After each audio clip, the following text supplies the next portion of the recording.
We're live. Well, good afternoon, good evening, good morning. What a time warp and weave it is here. I'm Sandy Yannone, your host of Cultivating Voices Live Poetry, and I'm on the phone with you, which I've never been before, because for some reason the trickster energy is hard at work with my computer here, where I'm joining you today from the East Coast of the United States in Old Saybrook, Connecticut, which is where I hosted throughout most of the winter of 2021, looking out on this beautiful vista today. I am so excited to welcome all of you who are watching us live from the Zoom room. In your beautiful squares where I'm not seeing your faces today. And of course, to those of you also watching us live from Facebook. I know everybody has access now to so many readings, and particularly as we kind of enjoy that excitement of venues, at least in the United States, have been opening up to live readings. So I certainly appreciate you joining us here on Zoom and hope that you can get to an in-person reading also very, very, very soon. Well, it's incredibly gratifying to be able to bring our new book showcase back to Connecticut and back to Connecticut. We are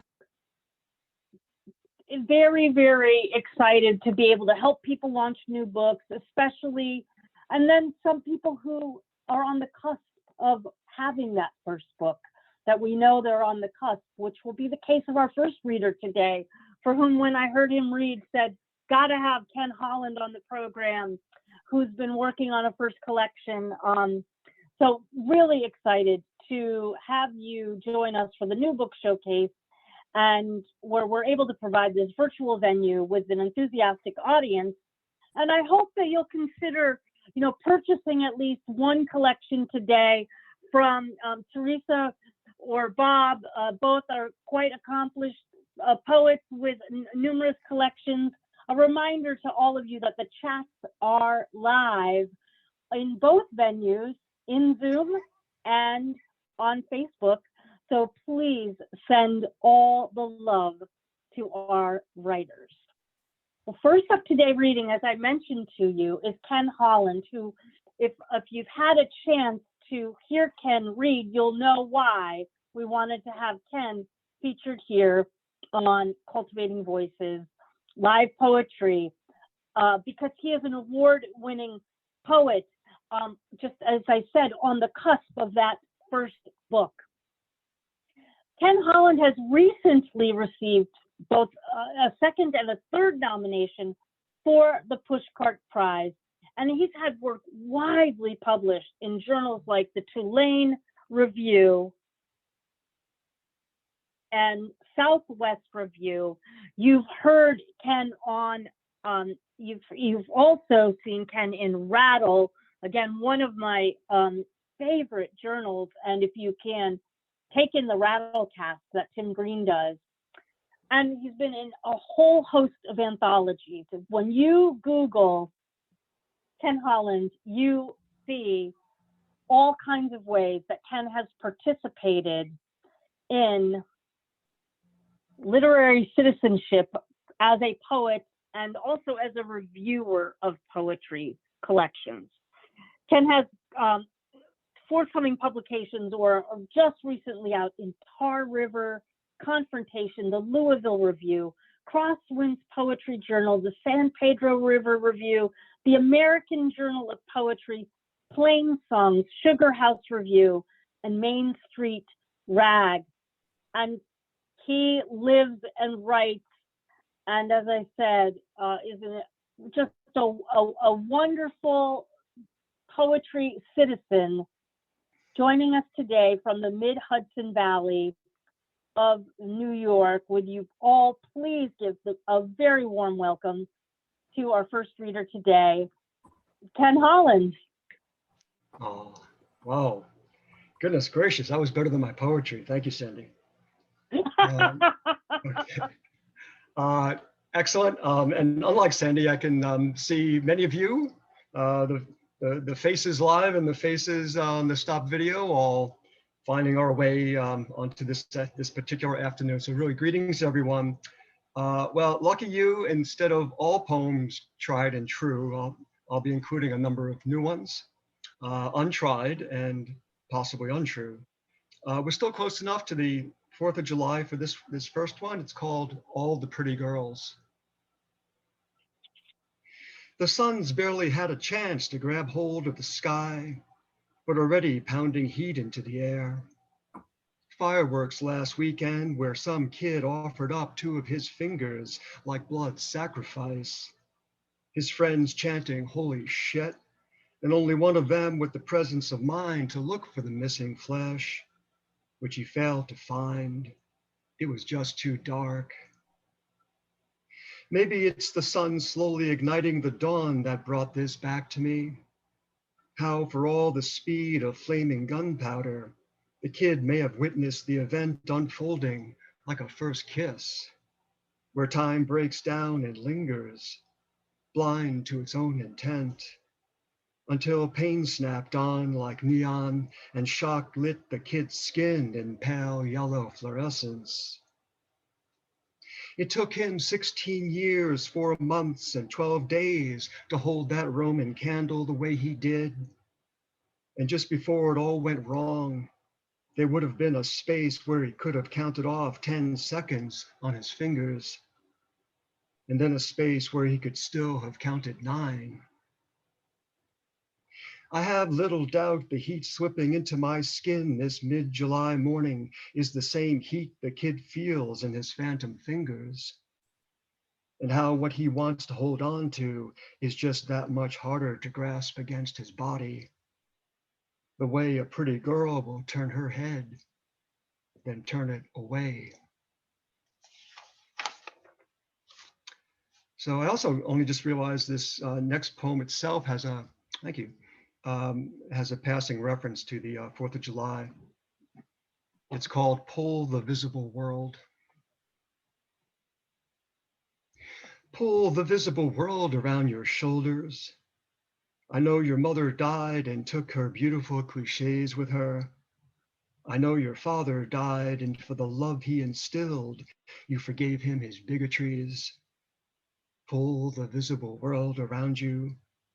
An age you thought you'd never live to, the street vendors you've come to know, not by name, yet enough to say this one is Panamanian, this one Haitian, this Mexican, Puerto Rican, Trinidadian, Guatemalan, where you buy your fruit, your café con leche, your empanadas, where the seared smoke from the halal car drifts around your shoulders, and the Syrian scraping down the surface of the grill understands this is his movable piece of America. And America smells like cooked lamb, like ground chickpeas, like cardamom, nutmeg, cassia. Pull the world around you. Pull the hours of labor, your mother's grandmother, the piecework that left her blind, your father's father, how coal dusted his lungs like gunpowder. Fireworks from barges moored along the lower Hudson, Macy's siege of the city. The kind of assault that leaves you penniless, yet still gawking at the sky. Dollars shredded into confetti to fall from skyscrapers onto the numbed shoulders of desert vets. Pull the visible world. See what warmth still holds from the sands of Ramadi, from Fallujah, Mosul, Kirkuk. Pull the world around your shoulders and feel its density as it keeps the shiny spinning projectile from entering your body. Thank you. So, Tom Cotton, the berserk MAGA senator from Arkansas. I wanted to work him into this poem, but it didn't fit. So I thought, well, I'll just work him into the title. It's called Picking Tom Cotton from the Fields. One of these days, I'm going to show up as a white supremacist and take ownership of the part of me that's a slave. I will reconstruct the belling rhyme of shackle and chattel. I will teach myself how to be submissive and obedient, and I will not tolerate me talking back, will not tolerate any sidelong glances or hint of insurrection. And should there be any disrespect, I'll take myself by the neck and squeeze till I haven't the breath to even name what I am, master, slave, and will bury myself beneath the black loam of this land. And by God, I'll have taught myself a lesson then, a lesson buried by my own hand. I realized when I went over this before the reading that I think there's still some, pandemic, effect that's just made me pull all my dark poems out today. So getting it out of my system. So no doubt everyone remembers when Notre Dame caught fire a few years ago. This is called Fire and Faith. Why is it we're so drawn to destruction? Do not misinterpret me, but someone slide over a lawn chair so I can lay claim to a layman's view of the burning of Notre Dame. I do not take pleasure in this, but they're lined up along the Seine, watching. This is what we do. We share the silence of grief like a spoken commodity, because we can afford to, because we're not among the destroyed, because we're not dead Black children in a dead Black church, the synagogue of gunned down Jews, the blasted faces of holy Texas parishioners. We are not them, not yet among the betrayed. Prayer itself brought them together. Prayer itself betrayed them. I'm not accusing God, but for the love of God, there was betrayal. I'm not saying the burning doors of worship ever kept the faithful out. I'm saying the burning doors are what trapped them within. So let me break this up a bit with a very short poem.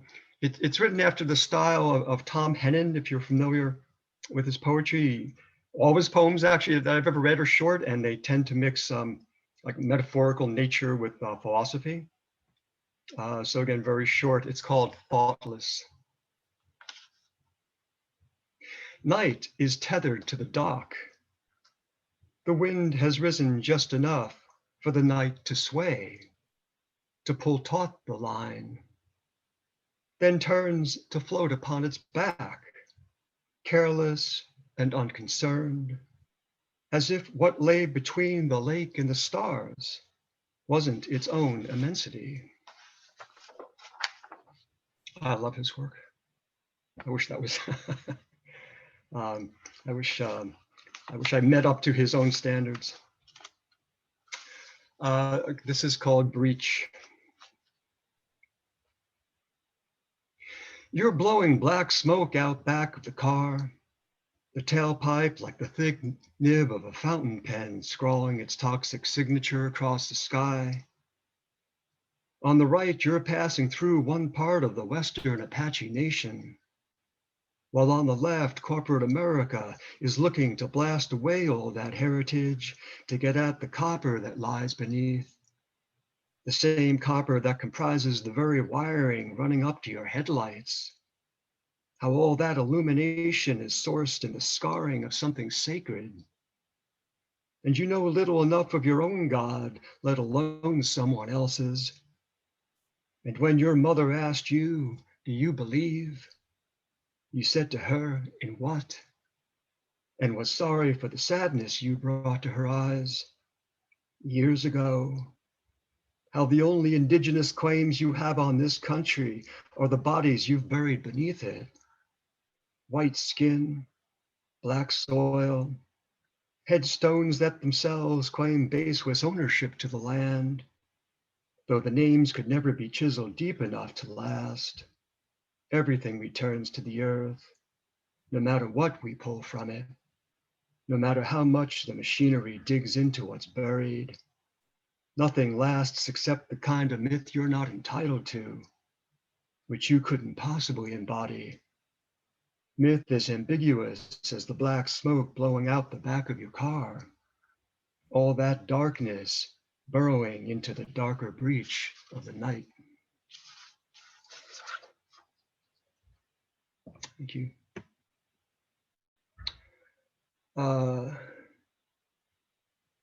This is called Layers.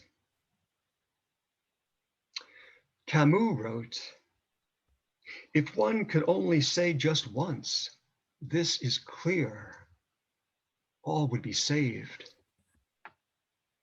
But I don't think that's true. I believe that kind of clarity would be lethal. Why else do we apply layers of pastel and oil over the skin of our thoughts? Why else are we our own brushwork? When I speak to you, I am first speaking to myself. I'm trying to make myself palatable. If I stripped myself down to truth and laid it shivering at your feet, you tell me which one of us would survive. Let me be clear. When I talk about survival, I'm not including truth. Truth could care less. No, I'm talking about you, whether you'd survive. I'm talking about me. If in stripping myself down to the clarity of truth, there'd even be anything left to bury.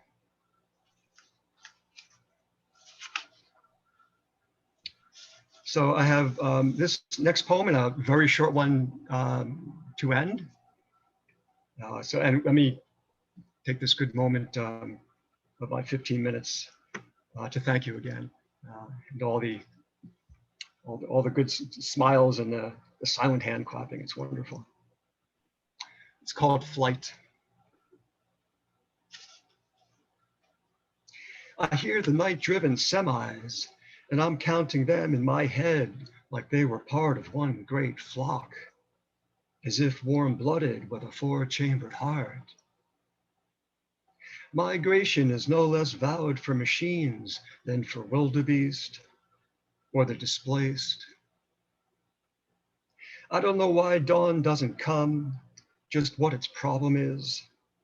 Someone must have thrown some leg irons around its feet.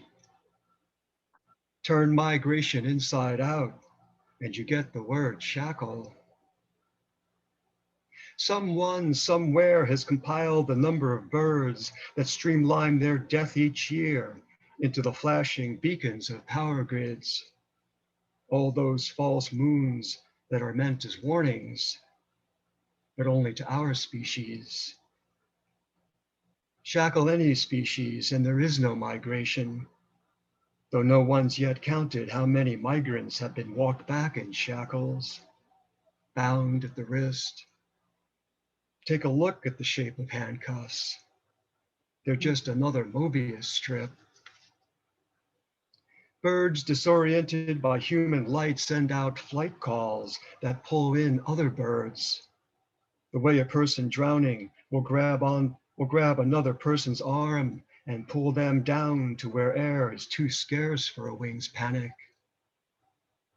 Have you ever tried screaming underwater? What rises to the surface makes no sound at all. How is it that an albatross bears the curse of being a burden? Think of the way it navigates the ocean, how it spends the first 6 years of its life without touching land. Show me the migrant who wouldn't want to be attached to a 10-foot wingspan. Show me the migrant who doesn't understand flight. Thank you. Okay, and here's that, thank you. Here's that very short poem. It's called Taps.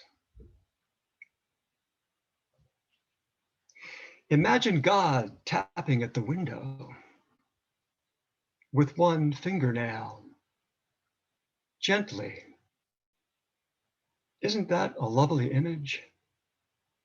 Maybe then he can put down the sledgehammer. Thank you all.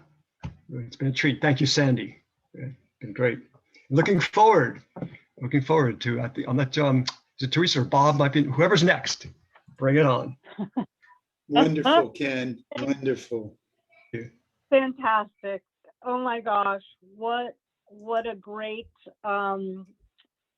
overture to the rest of the reading, starting out with those fireworks. And you know, I think as poets we kind of are drawn, a number of us are drawn to destruction, as you said, in your poem Fire and Faith. And as you also said, you know, we share that silence of grief, and I think we also break that silence when we come together for these readings. And so I hope everyone can appreciate how when I heard Ken read on Caps, why I was so drawn to the poems and eager to have him join us. Thank you so much. I look forward to the next time I can see you on the screen. And but it's really wonderful to just also deeply listen to the poetry without I have to say without looking at the screen. I'm actually truly enjoying the reading in a new, provocative, prismatic way. So thank you everyone for affording me this opportunity to listen to poetry today. And for Ken Holland opening up the reading today. So wonderfully and eclectically with your distinct voice. And again, I look forward to having you back on the program again.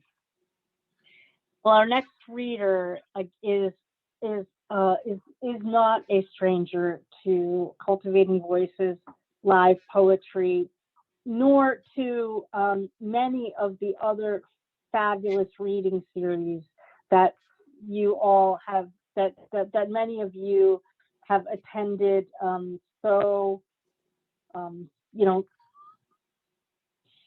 just so respectfully and so devotedly over the course of the pandemic.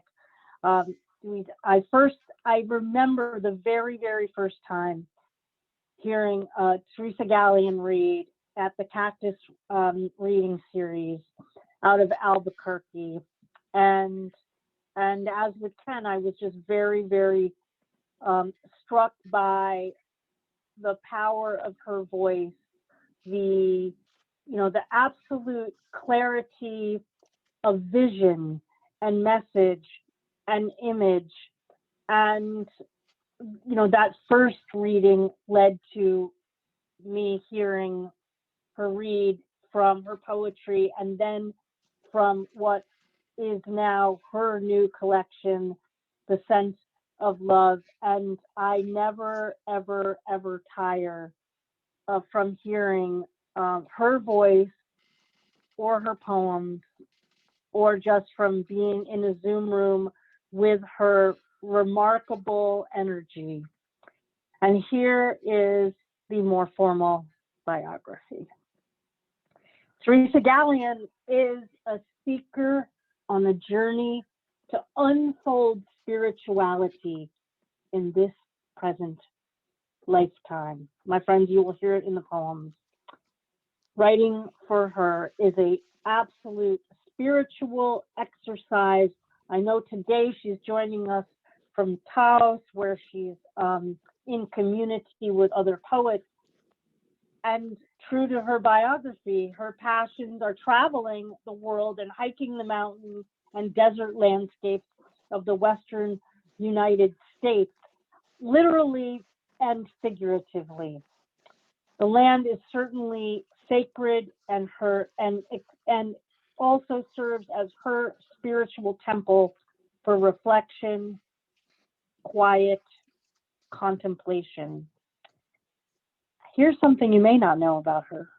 She is an avid tree hugger and tree whisperer, and has published 4 books of poetry: Walking Sacred Ground, Contemplation in the High Desert, Chasing Light, which was a finalist in the 2013 New Mexico Arizona Book Awards. And as I mentioned, we will be hearing today some from her latest collection, Sense of Love. Would you please welcome Theresa Gallion? Thank you so much, Sandy. It is really, truly an honor to be able to be a part of this reading series. And I always enjoy hearing all of the new book showcase readers. And I am reading from a little city called El Prado, New Mexico, right outside of Taos, New Mexico. So I'm here with my WOW sisters. That's Wild Outdoor Women. We are a group of women. I love it. Say hello to them all for me.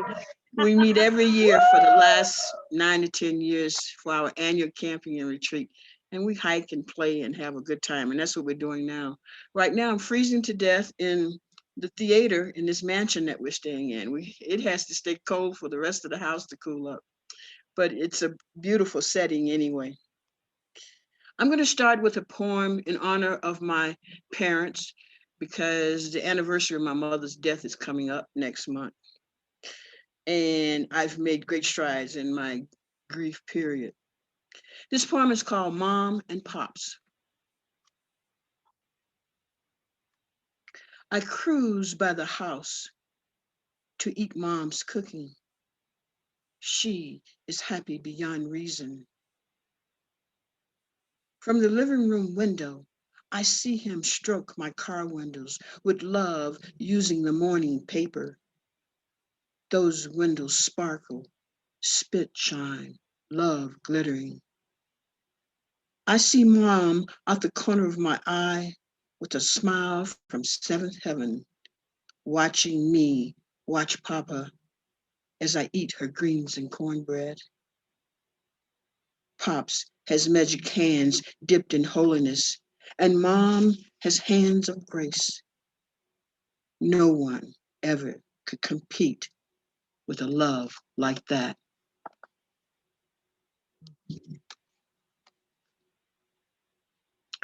What we need. Our souls already know each other. When I think of you, my heart flutters, and I long for you beside me. When I look into your eyes, I melt like snow into our pool of desire. When I hear your voice, I can barely breathe from an overflow of our joy. We echo the same love notes that need release to the universe. There is just one thing left to do. Explore our bodies in new light, since we have learned so much from many past lives apart.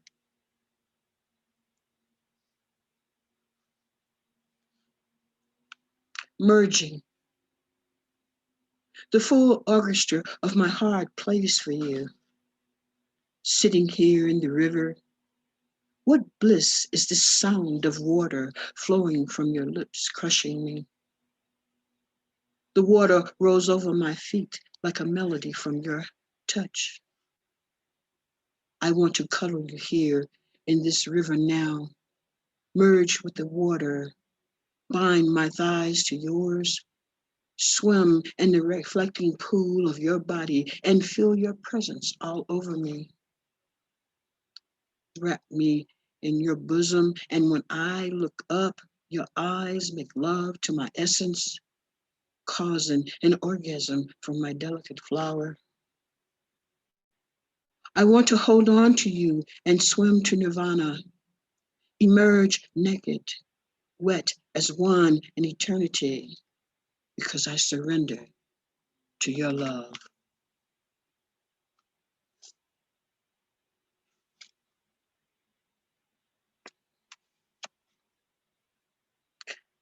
Sacred feminine. The sacred feminine sends the blood and releases the tensions of the goddess. When the blood comes, know that thou art woman, and the womb is sacred. This portal of holiness is ready to open and release the blood. The womb gives birth to masculine and feminine energy. We praise the womb for the gift of the sacred life of flesh, enfolding soul for a ride on the earth plane. Only the awakened may touch the thighs of the sacred feminine and experience the elixir of ecstatic love. The well of love goes deep. We must pass the physical to reach the ultimate realm of the ecstatic womb. Climbing into ecstasy. She wandered through the colonies of physical love, tested the branches of desire. None held her up. Her soul cowered in a fetal sadness she tried to ignore.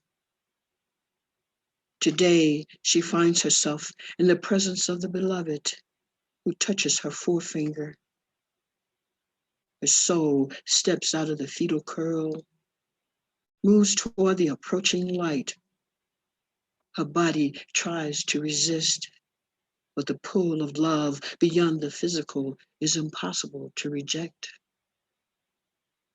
The first time her heart feels the pull of love, she surrenders. Her soul floats in love's light, climbing into ecstasy.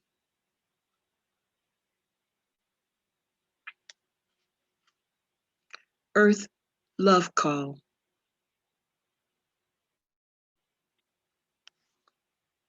Mother Earth made love to me.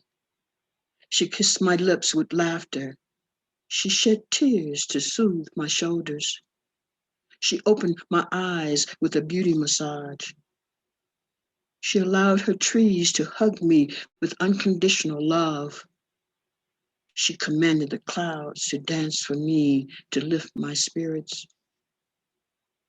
On the bank of the river, she held my hand, giving me courage to let go and walk in God's house.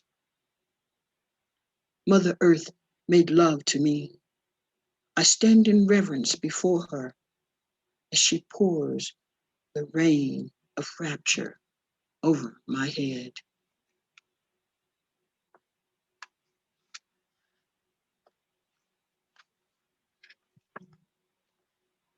Forgiveness. We walk 2 miles with silence. Clouds hug the trees, gray veils try to smother you, and I laugh to hide my anger. The glass of vinegar you fed my garden causes enduring ripples of broken flowers. We walk today to seek healing in the forest. I hesitate to hold your hand as I question my readiness to forgive. You stop suddenly and howl at the trees. The wolves answer back with divine lyrics to ease your pain. My eyes perk up, attentive to something bigger than me. Arms open to wrap you in warmth. My heart's garden feels the boost of letting go. Flowers raise their heads like a choir ready to do a praise song. Forgiveness flows like a river in us. New beginnings often run deep in the woods. The crackle of pine needles is music to silence. A deer crosses the trail, stops, stares. moves on. Perhaps we can learn to live without baggage. What a boost to our love that would be.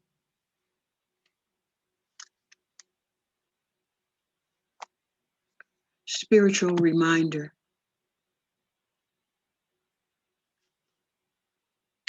Tears are the rain that washes my face. They do not come often, but when they do, it rains hard on my soul. When the sun comes out, all my seedlings produce virgin blossoms that flirt and sway in my heartfelt garden. These are the things your gaze brings to me.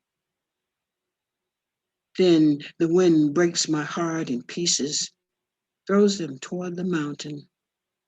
Light guides the pieces as they fall and land on an aspen leaf in one piece. Renewed, healed, ready to embrace love again. We all need a shake-up sometimes to remind us who is in charge. I am a stubborn child and fall off the wagon daily. My spiritual guide is always there, laughing on the sideline, carrying my bucket of love.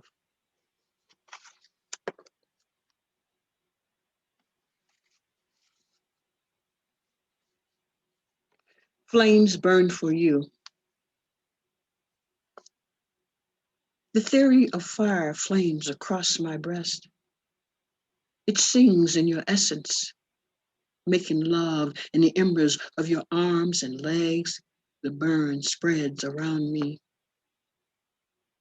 I want to hold truth in my hands, wrap them around you and feel you melt into the moisture of love.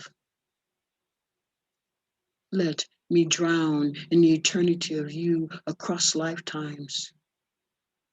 When you are finished with me, drop me with mercy. The rhythms of my heart will play me into a permanent sleep with your smile sheltering my breathing space.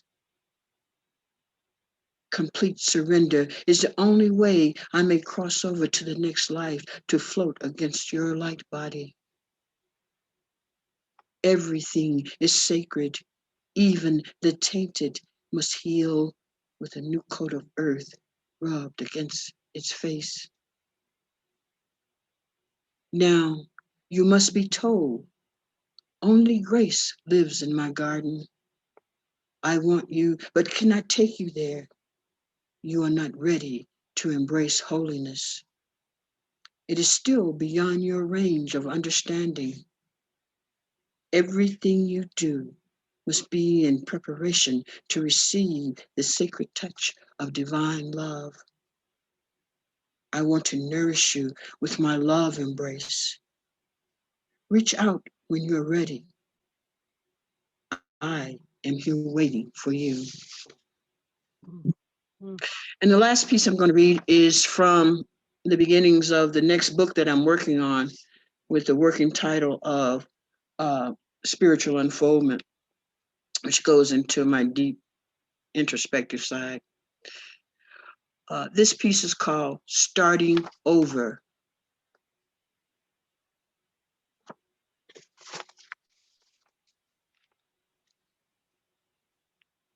I am bound to my beliefs for as long as I cling to my safe zone. My mind and body conspire, holds conferences, makes plans to keep me in chains. It is my choice to stay or leap beyond those boundaries and search for clairvoyance. Walks through blinding fog, test the fear monitors in my tattered garden. I smell muted ashes that kill stories trees store in winter solitude. A broken promise in flames destroys the history lessons that seek me in spring. There is no turning back. The past becomes a stolen memory hardwired in the summer heat. Just a piece of a lesson survives after the fire's bitter taste creates chaos in a burned out mind. Soul whimpers in the comfort zone, reaching for a helping hand. Starting a new painting is the only way in to get outside again.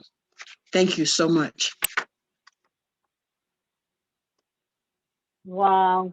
Well, of course, I can't wait to, listen to the new work as it continues to emerge.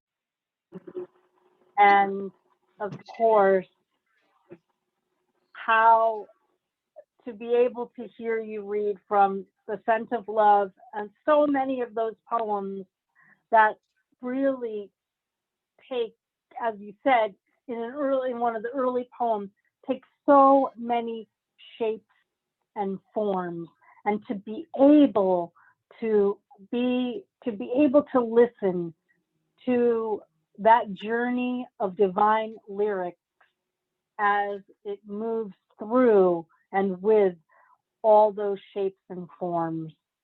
It's just quite an experience. I don't know if Michael or Anthony Ingram is on the call today, but I keep thinking of that this thing today has allowed me to experience what he calls quintessential listening. That's the name of the program that he hosts, and to be able to hear that absolutely kaleidoscopic sacred experience of what embraces and braces from love is really truly amazing. Thank you so much, Theresa, and of course I look forward to seeing you the next time we're together. Well, our final reader for today, again, I'm really thrilled to welcome Bob, because now Don has another pal from Pittsburgh in the room with him, and I'm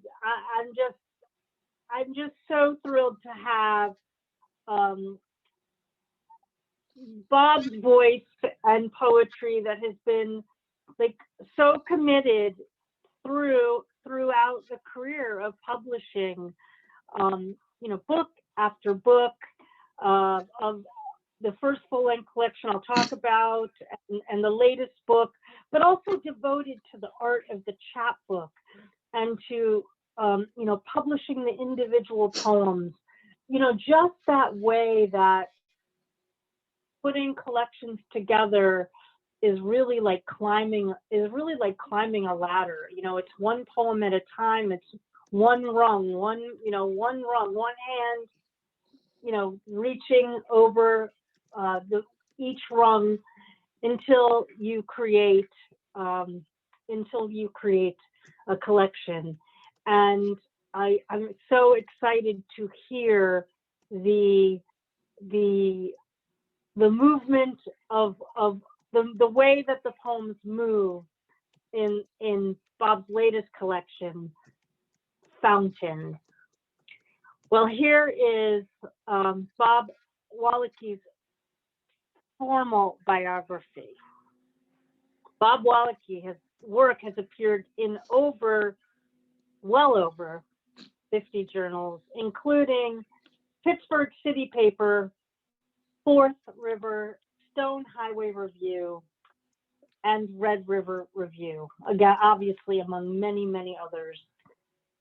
Bob is a pushcart and a Best of the Net nominee, and has 2 published chapbooks, A Room Full of Trees from Redbird Chapbooks 2014, and The Almost Sound of Snow Falling from Night Ballet Press, which was nominated for the 2016 list of books for the New York City's Poets House. If you've never been to the Poets House, what a great resource that is, and congratulations on that nomination. Well, Bob's first full-length collection, Black Angels, is available from Pittsburgh's Six Gallery Press. And the latest collection, as I mentioned, the new book is Fountain, which was just released earlier this year from Main Street Rag Press. And we've had a number of folks who've published with Main Street Rag, and what a great job, obviously, those editors do in finding voices of just clarion, exciting poetry.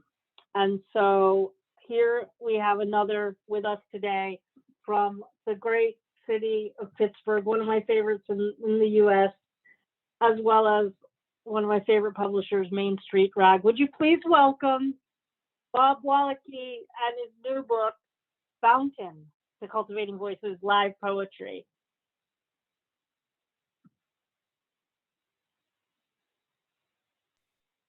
Thank you, Sandra, and thank you, Dawn, for having me. It's quite an honor, and I really wanted to thank you for being such a generous host, and for all the guests here for their generous and really insightful comments on all the readers' work today. It's been kind of a tough year for a lot of us, for me personally. Some good things and some not so good things. I lost a dear friend, a wonderful poet, and a wonderful person this year. And I'd like to start off with an elegy that I wrote for her. This is called If You Were Here, for Barb Dahlberg. You would have mentioned the crocuses poking up in my neighbor's lawn as if from nothing. You would have remembered the ornamentals in my lawn, their lushness, before their end of season cut down. It's early spring, but the air is frozen into my bones, my wind-whipped face. But you wouldn't have mentioned winter or the hair you've lost, what's happened inside your body. Today, for some reason, I want to tell you about the possum I stopped for, the one I missed with my car on the way to work in the dark, of the cat I saw on the way home, dead, frozen in a half scream in a stranger's yard. There is nothing beautiful about death, just this space between air and a reason to keep going. If you were here, I'd ask you what that is. Perhaps there's an answer in the periwinkle planters that adorn my house, the cardinals that have come back to the mimosa branches as if they've forgotten something so important. It's worth staying here, worth searching. So I'm going to read a new poem, another new poem. In addition to being a poet, some of you who know me know that I'm also a plumber and I work in the building trades. And I've written a lot about those experiences. As a matter of fact, my book Fountain has a urinal on the cover.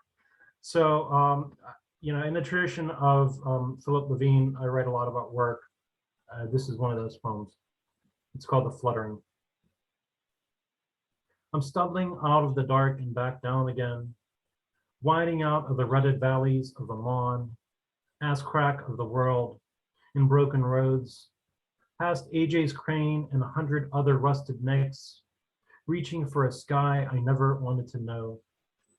Exhaust blowing fog into a morning, the shade of bruise and regret. Passing lane headlights flashing slow like tired ghosts. No one here will ever say they never wanted this life. Only this flare of sore wrists, the years of twisting pipes, diving into the dark of underneath of bleakness. In every way, this is an act of disappearance.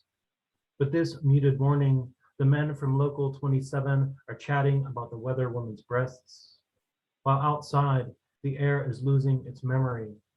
A rash of embers, flaming lights around the corner by Irwin Iron, where steel is burning and the men there breathe it in. But today, I've made it here again to this 5-story building to crawl under another dirty sink, into the wrecks of leaks, in ceilings where confetti of rust rains into my eyes. We're all one day closer, the 64-year-old plumber tells me. And I think about my father, the same age as me, and a year away from his last heart attack. The fast flutter in the center of my chest as I stand atop a ladder, peer into the dark above a wet wall, click my flashlight on.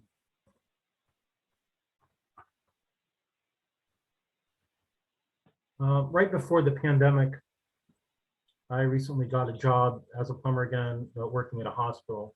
So I have a couple poems about that experience. This one here is called Fires.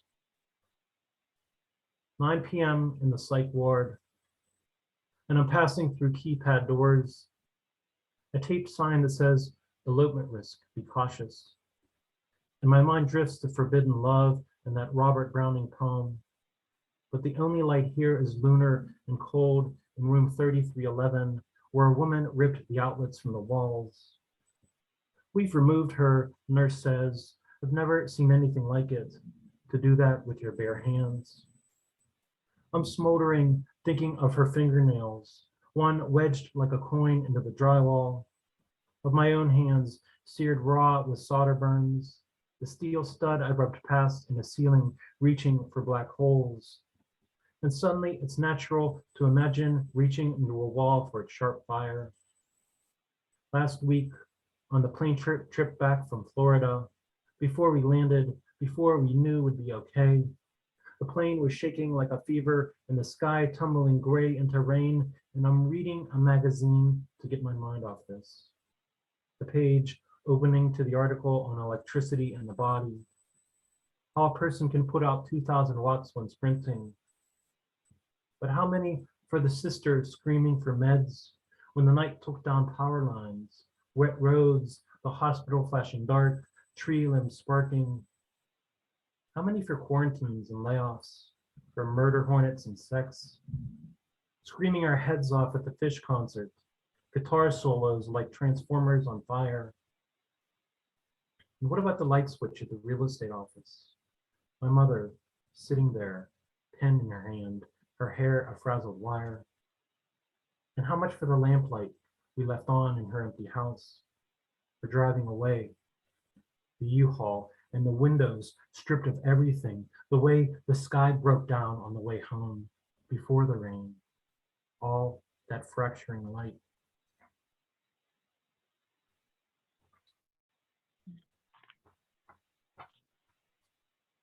This next work poem, before I switch gears, one last work poem, has a term in it called rough-in or roughing in. And for those of you that don't know what roughing in is, it's basically when you're bringing the pipes that are from under the ground into the house and installing the final drains and making the final connections. So that term appears in here. It's called passage. When we didn't know what we wanted to be, they gave us hard hats to tell us. I was yellow, color of young and dumb and full of everything I didn't know about Monday mornings in West Virginia, where 3 months of bitter cold 6 a.m.s are enough to say, fuck the rough-ins of big box stores, hollering distance from Bald Knob, stretching into Eagle Sky Country, the split earth of valleys and cattle farms and gas stations that sell everything. Here, I'll spend my whole day waiting for the cat backhoe to tear me a new one and a hole big enough for a grease trap in the entrance into hell. 3 days later, I'll return to the living and blow air into my hands. Watch the 10 Mexican carpenters shoot nails into studs after crossing the border on the emergency brake to build walls for the snack bar at Target. They lean shoulders into wood, speaking in the buzzsaw language of faster and do it now. my head inside their hive as I turn away from the pipes and keep watching. Song of their bodies, song of what all of us had to do just to survive another day in this needling air. I remember our foreman who called them rats, then drank coffee and watched all of us eating together from his heated job trailer. But by noon, it's warm enough to sit on the mountain of broken bricks and backfill. The sun blazing behind our heads, blackening out the shade of us until we are nothing but gesture. An arm inside a cooler to pass out bottles of water. Fingers touching for a second. Our hands reaching out to each other, dripping water. Our skin shining.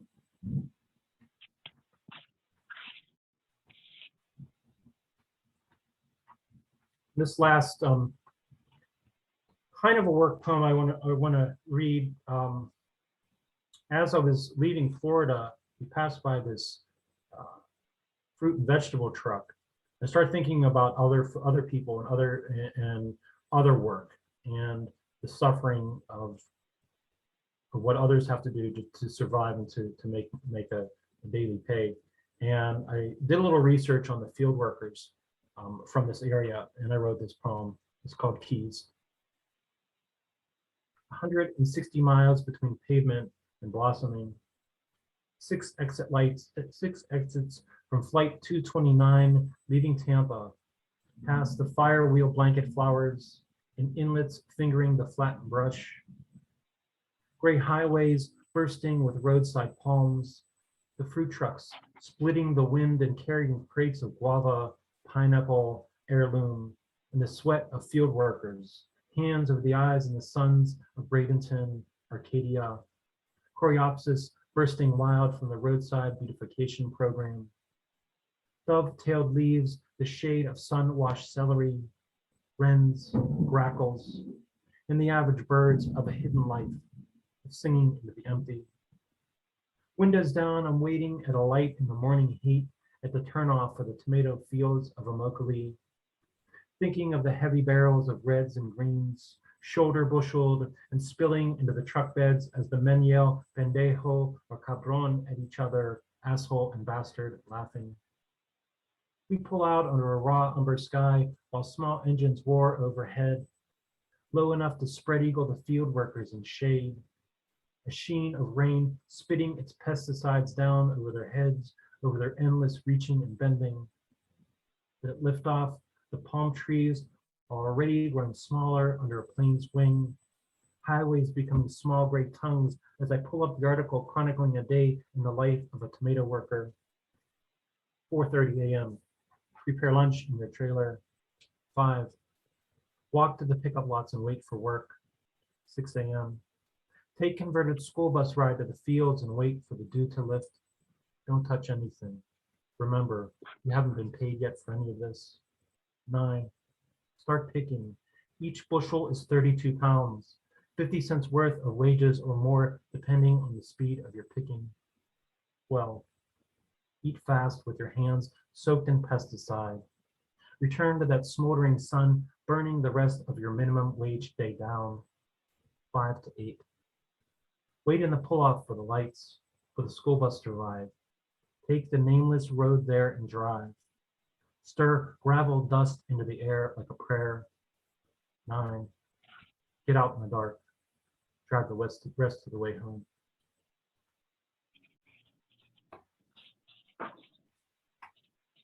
So as Sandra made note of me being from Pittsburgh, and I do write a lot about Pittsburgh, and there's mention in here of some Pittsburgh things that some of you might not know. There's a famous or popular chain grocery store called Giant Eagle, which is mentioned in this poem. It's called Railed. Down where the steel reaches through turns, patches of grass poking through cracks. You could disappear behind hills and steal cans of Red Bull.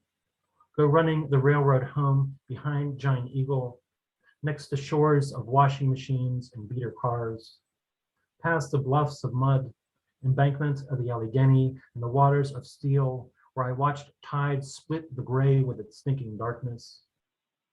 but on Saturdays, we lifted off. From the one tree that survived a tire swing on a rotten branch and took turns pushing each other over the garbage dump hills, mattresses and smashed TVs, to reach above the rising fumes, bare legs pumping and pumping to get higher than the drift, carrying open barges, the rush and trash thick waves from runoff and waste treatment plants spilling out its seed into the deep, envious of its leaving our row house lives, our dying fathers and struggling mothers who raised families, answered phones and scrubbed toilets, thinking as long as we lived would never be like them.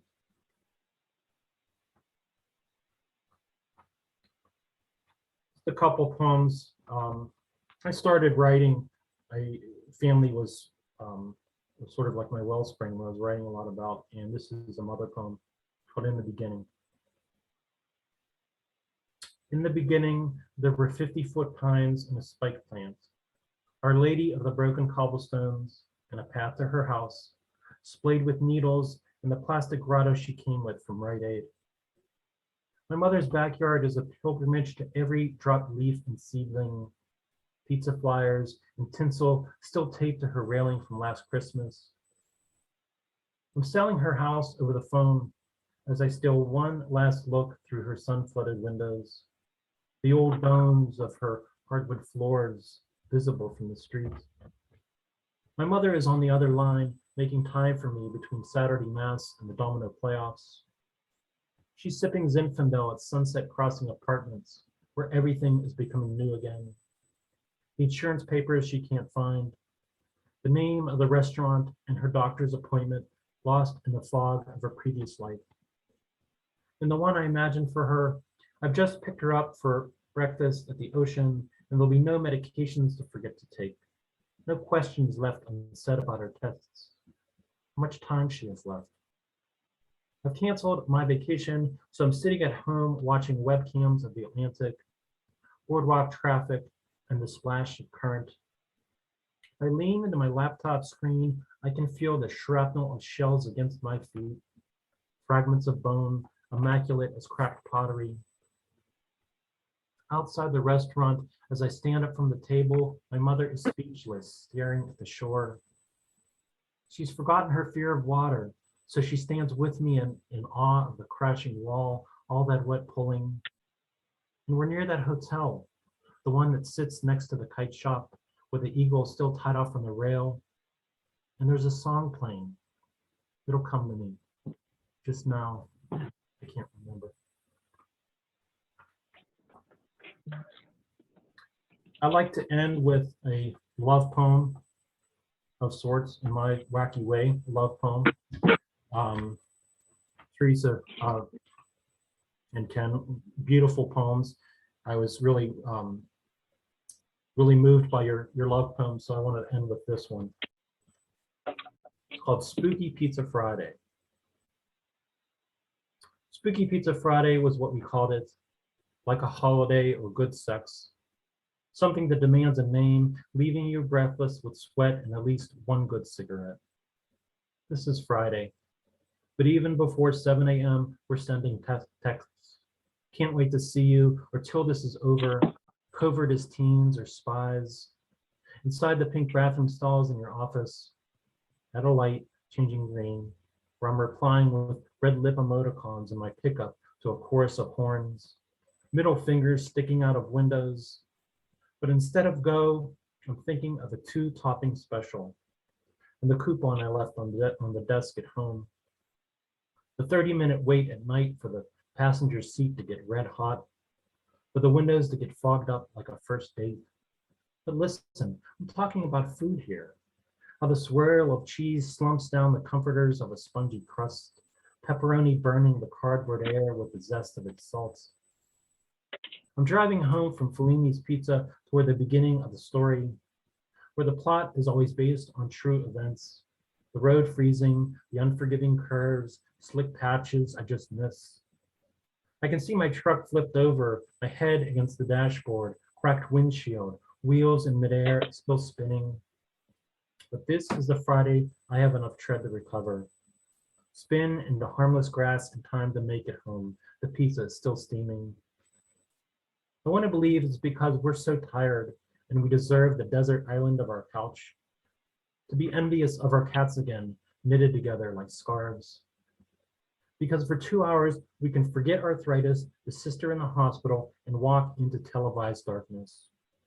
Follow 4 unsuspecting co-eds as they get together, then split back up again. Set up mics and cameras, say, make sure you get this, or is there a spirit here that wishes to speak? They listen for the whispers of phantoms on playback, and just like them, we are stupidly waiting for the mist of special effects. The deep voice bellowing get out into a night darker than the time I was 18 and shaking in my bed.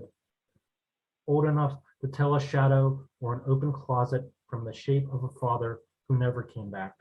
No footstep, no banging pipe mistaken for, I miss you, you'll get over this. In the movie, it's the crucial moment of discovery where we are always pausing for bathroom breaks and another slice because the story is so bad it's good. And who wants to see anyone survive it? The dead jock, the cheerleader panicking in the basement, witnessing something so terrible no one could possibly believe her. In the end, the priest never says the right thing. The stained glass shatters into screams. The evil is always bigger than he is. Some monsters, he'll say, never leave. But we don't think about this. We hit play again and lean in together, waiting. Thank you.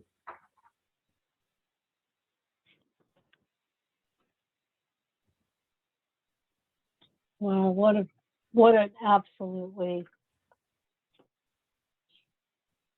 just gorgeous poem to end with, from just a really just solid set. I love how in your work about work was full of all those objects, but also you use the word gestures and the gestures of work, just so like inhabiting and embodying these poems of such like specificity, and yet like opening like our world to just, you know, understanding ourselves in a really in a different way than I thought about myself and work before. And you know, you began by talking about really how there's nothing in that first poem, that elegy, there's nothing, you know, beautiful about death. And so many folks, we've been surrounded by it, whether up close or, you know, through the lens of the pandemic and other global events. And I really was struck by, while there might not be anything beautiful about death, the one thing that we have that helps us make it palpable and to create something beautiful out of it, of course, is poetry. And you certainly did that today. I can't wait for you to return. What a trio of poets we've had today on the New Book Showcase. We began with the first book seeking Ken Holland. Again, can't wait for that collection. Theresa Gallion, and we just heard so poignantly the poetry of Bob Walicki. Folks, even though I'm on the phone, I'm going to prompt you all to feel free to unmute yourselves and just give a round of applause that our beloved trio can hear in appreciation. Thank you. Thank you so much. Thank you. Thank you. Great poetry today. Heartbeat. Yeah, I just heard Max. I think I heard Max. How are you doing, Sandy? Yeah. I wish I could say hello to each one of you, of course. And I have no idea who's there, but I recognize Max's voice. I want to, again, thank our 3 readers today. What a wonderful, again, I really love the triangle that, each side of humanity that you brought to our consciousness today. Folks, while I'm just sharing some final remarks with you for the afternoon, evening, morning, wherever you are, feel free to put in the chat if you have any upcoming readings or announcements, to let folks know about those in the chat. I hope everyone will join us next Sunday as we continue to move through that fireworks display of July offerings of poetry from Cultivating Voices, live poetry. Next Sunday, what I love about the new book showcase is, as I said, it can bring together so many themes in dialogue with each other, and we don't know what they will be. They're always a surprise, and yet the poets always are speaking,